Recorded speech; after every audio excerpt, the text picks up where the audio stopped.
ഭഗവാന്റെ കൃഷ്ണാവതാരത്തെക്കുറിച്ചിട്ട് നമുക്ക് ചിന്തിക്കാം. ഭഗവാന്റെ കൃഷ്ണാവതാരം മുമ്പേ സൂചിപ്പിച്ചു. അതിൻ്റെ ഒരു കഥാഭാഗം ദേവകിയുടെ വിവാഹം കംസൻ്റെ സഹോദരിയാണ്. കംസൻ്റെ നേർ സഹോദരിയല്ല, കംസൻ്റെ അച്ഛൻ്റെ അനുജൻ്റെ മകളാണ് ദേവകി. ദേവകൻ്റെ പുത്രിയാണ്. കംസൻ്റെ പിതാവ് ഉഗ്രസേനനാണ്. പക്ഷേ ആ അച്ഛൻ്റെ അനുജൻ്റെ പുത്രിയാണെങ്കിൽ സഹോദരിയാണ്. ആ സഹോദരിക്ക് ഉചിതനായൊരു ഭർത്താവിനെ കണ്ടെത്താൻ തീരുമാനിച്ചു. ആ ഭർത്താവ് എന്നുള്ള നിലയിൽ ആരെ തീരുമാനിച്ചു? വാസുദേവരെ തീരുമാനിച്ചു. ഇവിടെ വസുദേവരുടെ പ്രത്യേകത എന്തെന്ന് ചോദിച്ചാൽ, വസുദേവർക്ക് ഏറ്റവും വലിയ പ്രത്യേകത സത്യം മാത്രമേ പറയുള്ളൂ. അതുപോലെ സത്യം പറയുന്നത് തന്നെ ജീവിതത്തിൽ ആചരിക്കുകയും ചെയ്യും. അപ്പോൾ ഇതാണ് ഒരു സത്യവ്രതൻ എന്ന് പറയുന്നത്. എല്ലാവരും നമ്മൾ പറയില്ലേ, ഞാൻ സത്യമേ പറയുള്ളൂ, പക്ഷേ പാലിക്കാൻ പ്രയാസമാണ്. മനസ്സിലായില്ലേ? അപ്പോൾ പറയുന്നതും പ്രവൃത്തിയും തമ്മിലുള്ള ഒരു ബന്ധം ആർക്കുണ്ട്? വസുദേവർക്ക് ഉണ്ട്. ഇതാണ് വസുദേവരുള്ള ഏറ്റവും വലിയ ഗുണം. ഏറ്റവും പ്രയാസം, സത്യപാലനത്തിൽ ഏറ്റവും വലിയ പ്രയാസമുള്ളത് ഇത് തന്നെയാണ് അല്ലേ? പറയുന്നത് ചിലപ്പോൾ എളുപ്പമായിരിക്കും, പക്ഷേ പ്രവർത്തിക്കാൻ പ്രയാസമാണ്. ഇത് രണ്ടും ഒരുപോലെ വന്നതുകൊണ്ടാണ് ഉത്തമൻ എന്നൊരു വാക്കും കൂടി വരുന്നത്. അതിനെ കൃത്യമായി പറഞ്ഞാൽ നാവിനെ നിയന്ത്രിച്ചവനാണ്, ഇന്ദ്രിയങ്ങളെല്ലാം നിയന്ത്രിച്ചവനാണ് ആര്? വസുദേവർ എന്ന് പറയുന്നത്. ഇപ്പോൾ വിവാഹം കഴിഞ്ഞു, വളരെ സമംഗളപൂർവ്വം വിവാഹം കഴിഞ്ഞിട്ട് കംസനാകട്ടെ ആ രഥം ഓട്ടിക്കുന്ന ജോലി അങ്ങ് ഏറ്റെടുത്തു. കംസൻ അവിടെ പോയത് ഏറ്റെടുക്കേണ്ട ആവശ്യമില്ല, പക്ഷേ സ്നേഹം പ്രകടിപ്പിക്കാൻ വേണ്ടി കംസനത് ഏറ്റെടുത്തു. സാധാരണ വിവാഹവേളയിൽ എല്ലാവരും പെണ്ണും ചെറുക്കനെ ആയിരിക്കും ശ്രദ്ധിക്കുന്നത് അല്ലേ? ഇവിടെ പക്ഷേ എല്ലാവരുടെ ശ്രദ്ധ ആരിലേക്ക് മാറി? കംസനിലേക്ക് മാറി. കാരണം കംസൻ ഇത്രയും ദുഷ്ടനായിട്ടൊക്കെ അറിയപ്പെടുന്ന ഉഗ്രനായ കംസൻ ഇതാ തേരാളിയായി മാറുന്നു. കംസനും ഇങ്ങനെയുള്ള നന്മയൊക്കെ ഉണ്ടോയെന്ന് സമൂഹം ചിന്തിച്ചു. പക്ഷേ ദുഷ്ടന്മാരുടെ ആനന്ദവും ആഘോഷവും തോന്നൽ സമയം നിലനിൽക്കുമോ? പെട്ടെന്ന് ഇല്ലാണ്ടാവും. ഒരൊറ്റ അശരീരി വാക്യം കൊണ്ട് തന്നെ കംസൻ്റെ സന്തോഷം തീർന്നു. നിൻ്റെ അന്തകൻ ഭൂമിയിൽ ജനിച്ചിട്ടുണ്ട്. പക്ഷേ ഇവിടെ കംസന് ആ നിമിഷം തന്നെ തൻ്റെ സഹോദരിയെ വധിക്കാൻ വാളെടുത്ത് ചാടി ഇറങ്ങി മുടിക്ക് കുത്തിപ്പിടിക്കുക. ഇവിടെ അജ്ഞാനത്തിൻ്റെ പ്രതീകം കൂടിയാണ് കംസൻ. എന്താണ് കംസൻ ഈ പെട്ടെന്ന് കയറി പ്രതികരിക്കുന്നത്? ദേവകിയുടെ ഒന്നാമത്തെ പുത്രൻ വധിക്കുമെന്നല്ല ശരീരി. ആണോ? അല്ല, 8ാമത്തെ പുത്രനാണ്. വേണമെങ്കിൽ കംസൻ അന്നേരം ആ ഒരു സന്ദർഭം ഒഴിവാക്കാമായിരുന്നു. കാര്യം 1ാമത്തെ പുത്രനാണെങ്കിലേ ആദ്യമേ ജനിക്കുന്നത്. 8ാമത്തെ പുത്രൻ എന്ന് പറയുകയാണെങ്കിൽ ജനിക്കണമെങ്കിൽ എത്ര വർഷം എടുക്കും?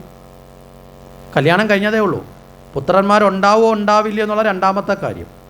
ഇനി ഉണ്ടായാൽ തന്നെ ഇനി ഓരോ കുഞ്ഞിൻ്റെ ഇടയിലുള്ള ഗ്യാപ്പിൽ ഇനി എത്ര വർഷം എടുക്കുമെന്ന് ഉറപ്പുമല്ലോ ഉണ്ടോ? ഇപ്പോഴത്തെ പാക്കേജ് അനുസരിച്ച് നോക്കിക്കഴിഞ്ഞാൽ, ഇപ്പോഴത്തെ വീടുകളിലൊക്കെ ശീലം അനുസരിച്ച് നോക്കിക്കഴിഞ്ഞാൽ 8ാമതൊരു കുഞ്ഞ് ജനിക്കണമെങ്കിൽ മിക്കവാറും 40 വർഷം കഴിയണം ഇല്ലേ? ഇപ്പോൾ ഒരു കുഞ്ഞ് ജനിച്ചു കഴിഞ്ഞാൽ ഒരു 4 വർഷം, ഒരു 3 വർഷം 4 വർഷമൊക്കെ കഴിഞ്ഞിട്ടാണ് അടുത്ത കുഞ്ഞ് മതിയെന്ന് തീരുമാനിക്കുന്ന അമ്മമാരാണ് ഇപ്പോൾ ഉള്ളത്. കാരണം എന്താ? ഒരു കുഞ്ഞ് ഇച്ചിരി പക്വതായിട്ട് അവൻ പോട്ടെ. പണ്ടൊക്കെ ആണെങ്കിൽ കൂട്ടുകുടുംബം ഉള്ളപ്പോൾ ഈ പലരും തമാശയ്ക്ക് പറയുമായിരുന്നു, അവൾ പ്രസവിച്ച് തന്നത് മാത്രമേ ഉള്ളൂ, നോക്കിയത് മൊത്തം ഞങ്ങളാണ്. അല്ല, ഒരർത്ഥത്തിൽ ശരിയായിരുന്നു. ഒരു കുഞ്ഞ് ജനിച്ചാൽ ആ കുഞ്ഞിനെ നോക്കാൻ വേണ്ടി ആ കുടുംബത്തിൽ അനവധി ആൾക്കാരുണ്ടായിരുന്നു, സംരക്ഷിക്കുക. ഇന്ന് എന്തുകൊണ്ട് ഇല്ലാണ്ടായെന്ന് ചോദിച്ചാൽ നമ്മളെല്ലാവരും കൂടെ ഈ കുടുംബത്തെ തല്ലി അങ്ങ് പിളർത്തി. മനസ്സിലായില്ലേ? അച്ഛനും അമ്മയായിട്ട് ഒരുമിച്ച് താമസിക്കാൻ മനസ്സില്ലാത്തവരായി നമ്മൾ മാറി. കുറ്റങ്ങൾ കണ്ടുപിടിച്ചു, കുറവുകൾ കണ്ടുപിടിച്ചു. അങ്ങനെ അണുകുടുംബം കൂട്ടുകുടുംബത്തിൽ നിന്ന് അണുകുടുംബമായി ഉപയോഗിച്ച് ഞാനും എൻ്റേതെന്ന ലോകത്തിൽ പോയി അവിടെ ചെന്നിട്ടോ അവിടെയും ഇവരൊന്നിച്ചല്ല. അവൻ്റെ ബെഡ്റൂം അത്, ഇവൻ്റെ ബെഡ്റൂം അത്, ഇവൻ്റെ ബെഡ്റൂം ഇത്. മനസ്സിലായില്ലേ? അവിടെയും പല ലോകത്താണ് ഇപ്പോൾ നമ്മൾ ജീവിക്കുന്നത്. കുടുംബം എന്ന് പറയുമ്പോൾ കൂടുമ്പോൾ ഇമ്പമുണ്ടാകേണ്ടത്, ഇപ്പോൾ കൂടിയാൽ ഭൂകമ്പം ഉണ്ടാവും. ആ അവസ്ഥയിലേക്കൊക്കെ നമ്മൾ എത്തപ്പെട്ട അവസ്ഥയിലാണ്. പണ്ട് കൂട്ടുകുടുംബമായിരുന്ന സമയത്ത് ഇങ്ങനെയുള്ള പല കാര്യങ്ങളുണ്ടായിരുന്നു. അപ്പോൾ ഇവിടെ പറഞ്ഞത് അത്തരത്തിൽ ദേവകിക്ക് ഇനി ഒരു കുഞ്ഞ് ജനിക്കുന്നത് എപ്പോഴാണെന്ന് ഉറപ്പൊന്നുമില്ല. അപ്പോൾ യഥാർത്ഥത്തിൽ കംസന് അതുവരെ കാത്തിരിക്കാം. പക്ഷെ കംസനോ മരണഭയം വന്നു. മരണഭയം വന്നു കഴിഞ്ഞാൽ ദേഹാഭിമാന ബോധത്തിൽ അഹങ്കരിച്ച് നടക്കുന്ന ഒരാൾക്ക് മരണഭയം വന്നാൽ മനസ്സിന് ശാന്തി ഉണ്ടാവുമോ? അശാന്തിയായി. വളരെ പെട്ടെന്ന് ചാടി. അതുകൊണ്ടാണ് ദേഹാഭിമാന ബോധം കൊണ്ടുകിടക്കരുതെന്ന് പറയുന്നത്.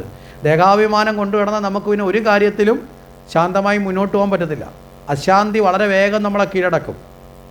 അപ്പോൾ അശാന്തനായി മാറിയ സമയത്ത് രക്ഷയ്ക്ക് വേണ്ടി ഒരിക്കലും ചെയ്യാൻ പാടില്ലാത്ത കർമ്മം ചെയ്യാനാണ് മുതിരുന്നത്.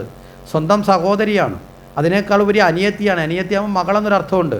വധിക്കാനായിട്ട് തയ്യാറായി. ഇവിടെ വസുദേവർക്കറിയാം കംസനോട് എതിരിട്ടിട്ട് കാര്യമൊന്നുമില്ല. കാരണം കംസന് വിവരവും ബോധമൊന്നുമില്ല. മുമ്പേ പറഞ്ഞല്ലോ, തർക്കിക്കാനും പോകാനും കലഹിക്കാൻ പോയാലും നാശം ഉണ്ടാവത്തേ ഉള്ളൂ. ഇവിടെ ബുദ്ധിപൂർവ്വം തന്ത്രപൂർവ്വം എന്ത് ചെയ്തു? കംസനെ ഒന്ന് മാനസികമായി ഭ്രമിപ്പിച്ചു. ഇല്ലാത്ത ചില ഗുണങ്ങളൊക്കെ ഉണ്ടെന്നങ്ങ് പറഞ്ഞു കംസനെ മുഖത്ത് നോക്കിയിട്ട്. നമുക്കൊരാൾ ശത്രുത ഉണ്ടെങ്കിൽ അല്ലെങ്കിൽ ഒരാൾ കൊണ്ട് നമുക്ക് ദേഷ്യം ഉണ്ടെങ്കിൽ അയാളോട് നേരിട്ട് എതിർക്കാൻ പോകുന്നതിനൊക്കെ നല്ല അയാൾക്ക് ഇല്ലാത്ത ഗുണമൊക്കെ ഉണ്ടെന്ന് പറഞ്ഞാൽ അയാളെ അങ്ങ് പുകഴ്ത്തിയാൽ മതി. മനസ്സിലായില്ലേ? ഈ പുകഴ്ത്തുന്ന യഥാർത്ഥത്തിൽ ശത്രുവിനെ നശിപ്പിക്കാനാണ് പുകഴ്ത്തൽ. നമ്മൾ വിചാരിക്കുന്ന പുകഴ്ത്തുന്ന ഇഷ്ടം കൊണ്ടായിരിക്കും. നല്ല ഇപ്പോൾ അത് ഇപ്പോൾ നമ്മളേതെങ്കിലും ഒരു സ്റ്റേജിലൊക്കെ ഇരിക്കുമ്പോൾ ചിലർ വന്നിരുന്ന് പുകഴ്ത്താറുണ്ട്. അങ്ങനെയാണ് ഇങ്ങനെയാണ് ഇതൊക്കെ കേൾക്കുമ്പോൾ ഉണ്ടല്ലോ, നമ്മളിതൊക്കെ കേട്ടിട്ട് കൊള്ളാം ഞാൻ വലിയ ആളാണ് എന്ന് ചിന്തിക്കുന്നുണ്ടെങ്കിൽ ഒറ്റ അടിവരെ ഇട്ട് മനസ്സിലാക്കിയാൽ നമ്മളെ കണക്ക് ലോകത്തിൽ അഹങ്കാരി വേറെയില്ല. പുകഴ്ത്തൽ ഇഷ്ടപ്പെടുന്ന എപ്പോഴും അഹങ്കാരികളാണ്. മനസ്സിലായില്ലേ? ഇവിടെ കംസനെ അങ്ങ് പുകഴ്ത്തി. എന്താ പറഞ്ഞ കംസ അങ്ങ് ജ്ഞാനിയല്ലേ? കംസൻ ഞെട്ടിപ്പോയി. എന്താ ജ്ഞാനിയല്ലേ എന്ന് ചോദിച്ച ചോദ്യം വെറുതെ അല്ല വസുദേവർ ചോദിച്ചത്. വസുദേവർ തമാശക്കല്ലേ ചോദിച്ചേ. വസുദേവർ ചോദിച്ചത് ജനിച്ച ഒരാൾ മരിക്കുമെന്നുള്ള ഉറപ്പാണ്. ജനിച്ച ഒരാൾ മരിക്കുമെന്ന് ഉറപ്പുണ്ടെങ്കിൽ പിന്നെ മരണത്തെക്കുറിച്ച് ഓർത്ത് നിലവിളിച്ച് ഭയക്കേണ്ട ആവശ്യമുണ്ടോ? മനസ്സിലായില്ലേ? ഈ ബോധം അങ്ങേക്ക് ഇല്ലെന്ന് ചോദിച്ചു. അതാണ് ജ്ഞാനിയല്ലേന്ന് ചോദിച്ചു. രണ്ടാമത് ധീരനല്ലേ? ധീരന്മാർക്ക് ഒരിക്കലും എന്ത് ഉണ്ടാവില്ല, ഭയം ഉണ്ടാവില്ല. അപ്പോൾ കംസന് അങ്ങനെയൊന്നും പുകഴ്ത്തി. അത് കഴിഞ്ഞ് ചോദിച്ചാൽ അങ്ങ് പരാക്രമിയല്ലേ? അഥവാ ഇനി അങ്ങേക്ക് മരണം ഉണ്ടാകുന്ന അവസ്ഥ വന്നാൽ പരാക്രമം കൊണ്ട് അങ്ങേക്ക് ആരെയും തോൽപ്പിക്കാനുള്ള കഴിവുണ്ടല്ലോ. ഇതൊക്കെ പറഞ്ഞു. അത് കഴിഞ്ഞ് പറഞ്ഞു ദേവകിക്ക് ജനിക്കുന്ന മക്കളെ ഞാൻ അവിടെ ഏൽപ്പിച്ചു കൊള്ളാമെന്ന് പറഞ്ഞു. അത്രയും കൂടെ കേട്ടപ്പോൾ കംസന് ബോധിയായി. കംസൻ വിട്ടയച്ചു. അങ്ങനെ പോയി ആദ്യത്തെ കുഞ്ഞ് ജനിച്ചു. ആദ്യത്തെ കുഞ്ഞിനെ കൊണ്ടുവന്ന് വസുദേവർ കൊടുക്കുമ്പോൾ ആ കുഞ്ഞിനെ നോക്കി എന്നിട്ട് പറഞ്ഞു ഇവൻ ആദ്യത്തേതല്ലേ, അവനെ തിരിച്ചു കൊടുത്തു.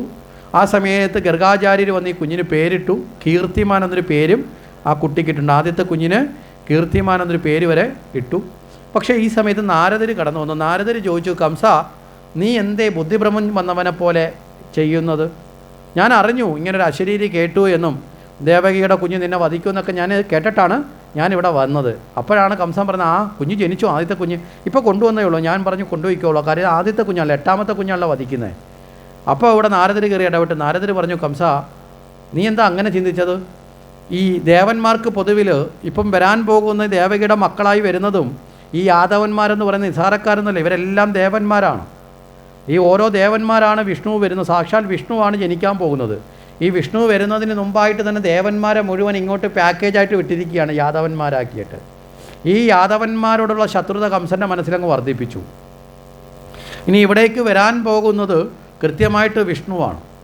ഇവിടെ എന്തിനാണ് നാരദർ ഇതൊക്കെ വെളിപ്പെടുത്തുന്നതെന്ന് ചോദിച്ചാൽ, ഇവിടെ ഭഗവാൻ ജനിച്ചിട്ട് ഒളിച്ചാൽ താമസിക്കുന്നത്. പക്ഷേ നാരദർ ഇത് നേരത്തെ വെളിപ്പെടുത്തുന്നത് എന്താണെന്ന് വെച്ചാൽ കംസനെ കൊണ്ട് പാപങ്ങളുടെ കലവറ വർദ്ധിപ്പിക്കണം. കംസനെ വളരെ വേഗത്തിൽ വധിക്കാൻ തക്കതായ കുറ്റം ആരെ കൊണ്ട് ചെയ്യിക്കണം? കംസനെ കൊണ്ട് ചെയ്യിക്കണം. ഇപ്പോൾ ലോകത്തിലെ ഏറ്റവും വലിയ കുറ്റം ഏതാണെന്ന് ചോദിച്ചാൽ അത് ശിശുഹത്യയാണ്. കാരണം എന്താ? ഒരിക്കലും പ്രതികരണശേഷിയില്ലാത്ത, ഒന്ന് നിലവിളിക്കാൻ ശേഷിയില്ലാത്ത, അല്ലേ? കൊല്ലാൻ ചെല്ലുന്നവനെ നോക്കി പോലും ചിരിക്കുന്ന ആരാണ്? കുഞ്ഞുങ്ങളെന്ന് പറയുന്നത്, അല്ലേ? അവർക്കറിയില്ലല്ലോ. അങ്ങനെയുള്ള നിസ്സഹായരായ, ഒന്ന് കൈയെടുത്ത് ചെയ്യല്ലേന്ന് പോലും പറയാനുള്ള കഴിവ് അവർക്കില്ല. അങ്ങനെയുള്ള കുഞ്ഞുങ്ങളെ കൊല്ലുന്നത് ഏറ്റവും വലിയ മഹാപാതകമാണ്. ആ മഹാപാതകത്തിലേക്ക്, മനസ്സിലായില്ലേ, ആ പാതകം ചെയ്യിച്ച് കംസൻ്റെ പാപങ്ങളുടെ കലവറ വർദ്ധിപ്പിക്കണം. അങ്ങനെ വർദ്ധിപ്പിച്ച് വളരെ വേഗത്തിൽ കംസനെ കൊല്ലിക്കണം എന്നാണ് നാരദരുടെയും ദേവന്മാരുടെ ഉദ്ദേശം. എന്താ ഈ ഉദ്ദേശത്തിൻ്റെ പുറകിലെന്ന് ചോദിച്ചാൽ, രാമാവതാര കാലത്ത് രാവണനെ വധിക്കാമെന്നും പറഞ്ഞാണല്ലോ പോയത് ശ്രീരാമനായിട്ട്. പക്ഷേ ശ്രീരാമനായി വന്നതിന് ശേഷം കുറേ കാലം കഴിഞ്ഞിട്ടാണ് ആരെ വധിക്കുന്നത്? രാവണനെ വധിക്കുന്നത്. ബാല്യകാലമൊക്കെ കഴിഞ്ഞു. അത് കഴിഞ്ഞിട്ട് പിന്നെ സീതാവിവാഹം കഴിഞ്ഞു. പിന്നെ ഒരു 10-15 വർഷം കൊട്ടാരത്തിൽ താമസിച്ചു. പിന്നെ 14 വർഷം കാട്ടിൽ പോയി. അതിൻ്റെ ഏറ്റവും ഒടുവിലാണ് ആരെ വധിക്കുന്നത്? ഇവിടെ രാവണനെ വധിക്കുന്നത്. അത്രയും കാലം കൂടി രാവണൻ്റെ ദുഷ്ടത ആര് സഹിക്കേണ്ടി വന്നു? ദേവന്മാരും സജ്ജനങ്ങളും. അതുകൊണ്ട് കൃഷ്ണാവതാരത്തിൽ പോയപ്പോൾ തന്നെ പറഞ്ഞു, ഭഗവാനെ വേഗത്തിൽ അങ്ങ് തീർത്തേക്കണേ, പണ്ടത്തെ കണക്ക് ഇഷ്ടം ഞങ്ങളെ കൂടുതൽ ബുദ്ധിമുട്ടിക്കല്ലേ, വേഗത്തിൽ തീർക്കാമെന്ന് പറഞ്ഞ് പോയത്. എന്നാലും ഒന്ന് വേഗത്തിലാക്കണമെന്ന് നാരദർക്കൊരു മോഹം. എന്താ? വളരെ പെട്ടെന്ന് പാവങ്ങളുടെ അളവ് കൂട്ടിയാൽ വേഗത്തിലുള്ള ശിക്ഷ കിട്ടും. ഇനി രണ്ടാമതോ, ഈ ദേവകിയുടെ മക്കളായി ജനിച്ചവരെല്ലാം ഇവിടെ നാരദരുടെ സഹോദരൻ്റെ പുത്രന്മാരാണ്. എങ്ങനെയാണെന്ന് വെച്ചാൽ, ബ്രഹ്മാവിൻ്റെ പുത്രനായ മരീചിയുടെ പുത്രന്മാരായ 6 പേര് ഒരിക്കൽ ബ്രഹ്മദേവനെ അപമാനിച്ചു. മനസ്സിലായില്ലേ? കൊച്ചുമക്കളാണെങ്കിൽ പോലും, മുത്തശ്ശനോടാണെങ്കിൽ പോലും അറിവുള്ളവർ എന്ത് ചെയ്യാൻ പാടില്ല?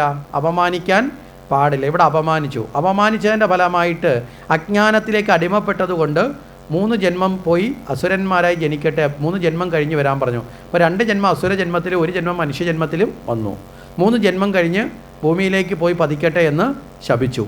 ബ്രഹ്മാവ് ഒരു ശിക്ഷ കൊടുത്തു. കാരണം തെറ്റ് ചെയ്യുമ്പോൾ ഒരു ശിക്ഷ കൊടുക്കുന്ന 2 തരത്തിലാണ്. മനസ്സിലായില്ലേ?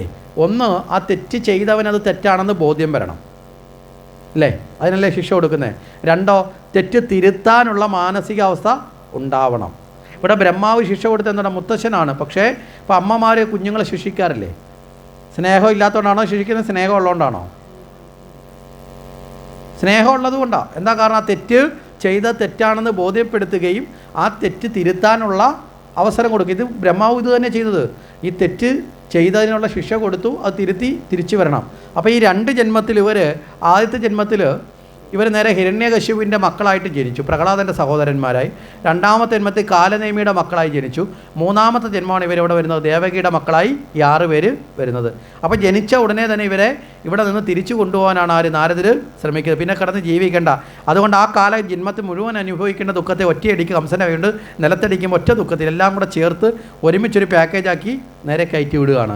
അപ്പോൾ അതിന് വേണ്ടിയിട്ടാണ്. എന്നിട്ട് പറഞ്ഞത് എന്താ? അഷ്ടമൻ എന്നൊരു പേരുണ്ട്. ദേവന്മാർക്ക് മൊത്തത്തിലൊരു പേരുണ്ട്, അഷ്ടമൻ. അങ്ങനെ നോക്കിക്കഴിഞ്ഞാൽ എല്ലാ ദേവന്മാരെയും അഷ്ടമൻ എന്ന് പറയണം, 8ാമൻ എന്ന് പറയും.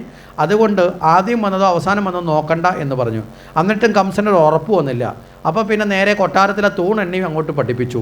ഈ തൂണെണ്ണി പഠിപ്പിക്കാൻ നമ്മളിപ്പോൾ ഇവിടെ ഇരുന്നുകൊണ്ട് തന്നെ ചിന്തിച്ചോക്കെ, അവിടെ നിന്നുള്ള തൂണ് ഞാൻ ഇവിടെ ഇരുന്നുകൊണ്ട് എണ്ണുകയാണ്. 1 2 3 4 5 6 7 8 എന്നിങ്ങനെ ഇങ്ങോട്ട് എണ്ണി നോക്കുക. 8 തൂണുണ്ടെന്ന് നോക്കുക. ഇവിടെ ഞാൻ ഇങ്ങോട്ട് എണ്ണി.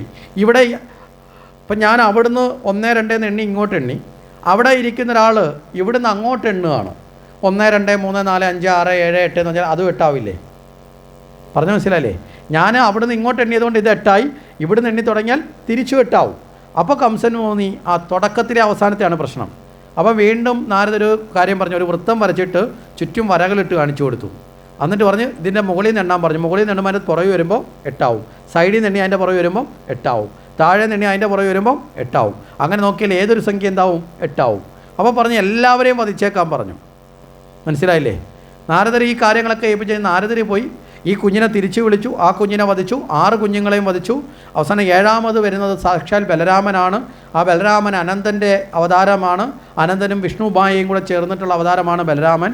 അവിടെ പൂർവ്വജന്മത്തിൽ രാമാവതാരത്തിൽ ലക്ഷ്മണനായിട്ട് വന്നിട്ടുള്ള ആളാണ്. അപ്പോൾ ലക്ഷ്മണനായി വന്ന സമയത്ത് അനന്തൻ പല കാര്യത്തിലും ലക്ഷ്മണൻ പല തീരുമാനവും പറയുമ്പോൾ രാമൻ തിരുത്തുമായിരുന്നു.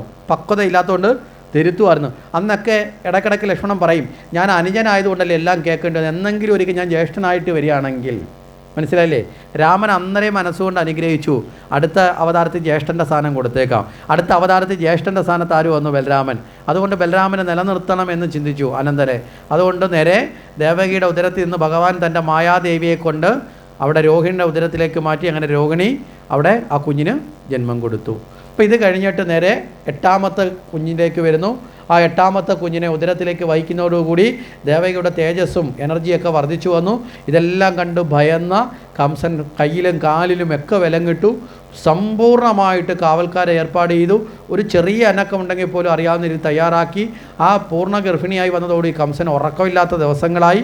കംസൻ ആകെ ടെൻഷനിൽ വിളറിപ്പെടുത്ത് ഭ്രമിച്ചിങ്ങനെ കഴിയുന്ന സമയത്ത് ചിങ്ങമാസത്തിലെ അഷ്ടമി രോഹിണിയിൽ അർദ്ധരാത്രിയിൽ ഭഗവാന്റെ മായാശക്തി കൊണ്ട് എല്ലാവരും മയങ്ങിക്കിടക്കുമ്പോൾ സർവമായയും ഛേദിക്കുന്ന സാക്ഷാൽ ഭഗവാൻ ദേവകീപുത്രനായി വന്ന് അവതാരം കൈക്കൊണ്ടു.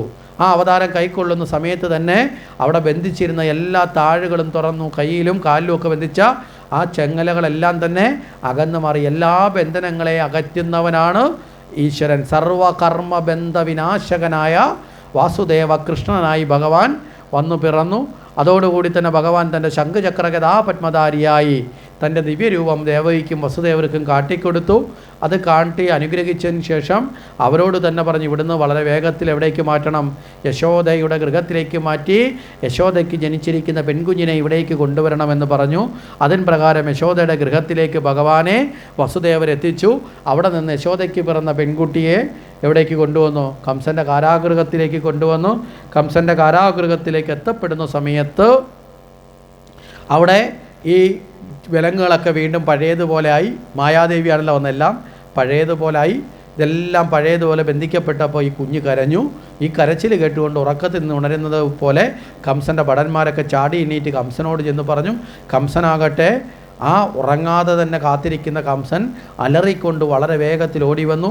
ദേവകി ഈ കുഞ്ഞിനെ എടുത്തു കൊടുത്തപ്പോൾ കംസനോട് ചോദിച്ചു, അല്ലയോ സഹോദര, ഇതൊരു പെൺകുഞ്ഞാണ്, ഇവളെ എനിക്ക് തന്നൂടെ? ആൺകുഞ്ഞാണല്ലോ കൊല്ലുമെന്ന് പറഞ്ഞു. 8ാമത്തെ പുത്രനാണല്ലോ. ഇത് പുത്രനല്ല പുത്രിയാണ്. ഇവിടെ എന്തിനാണ് കംസനെ വീണ്ടും ഇങ്ങനൊന്ന് ഭ്രമിപ്പിക്കുന്നത് ചോദിച്ചാൽ, ഇവിടെ ഏതൊരു ദുഷ്ടനും മനസ്സിലായില്ലേ, ഭഗവാൻ അവസാനമായിട്ട് വീണ്ടും ഒരു അവസരം കൊടുക്കുന്നു നന്നാവാൻ. ദേവകി പെൺകുഞ്ഞല്ലേ എന്നൊരു അമ്മ അല്ലേ, പ്രസവിച്ചൊരമ്മ ചോദിക്കുമ്പോൾ മനസ്സൊന്ന് അലിഞ്ഞിരുന്നു എങ്കിൽ, ശരി പെൺകുഞ്ഞാണ് എന്ന് പറഞ്ഞ് വിട്ടിരുന്നുവെങ്കിൽ കംസന് ഈ ദുഃഖം വരുമോ? പിന്നീട് തലവര മാറിപ്പോയേനെ. മനസ്സിലായില്ലേ? പക്ഷേ വിനാശകാലേ വിപരീത ബുദ്ധി, ഒരിക്കലും വരാനുള്ളത് വഴി തങ്ങാതെ തന്നെ ദുഷ്ടന്മാർ പിടിച്ച് വാങ്ങും. അവസരം എത്ര കൊടുത്താലും അവസരത്തെ തിരിച്ചറിയാതെ പോകുന്നവരായി ജീവിക്കും അജ്ഞാനികൾ. അതുകൊണ്ട് തന്നെ കംസൻ ആ കുഞ്ഞിനെ, പിന്നെയോ നാരദർ പറഞ്ഞത് ഓർത്തു, വരാൻ പോകുന്ന നാരായണനാണ്.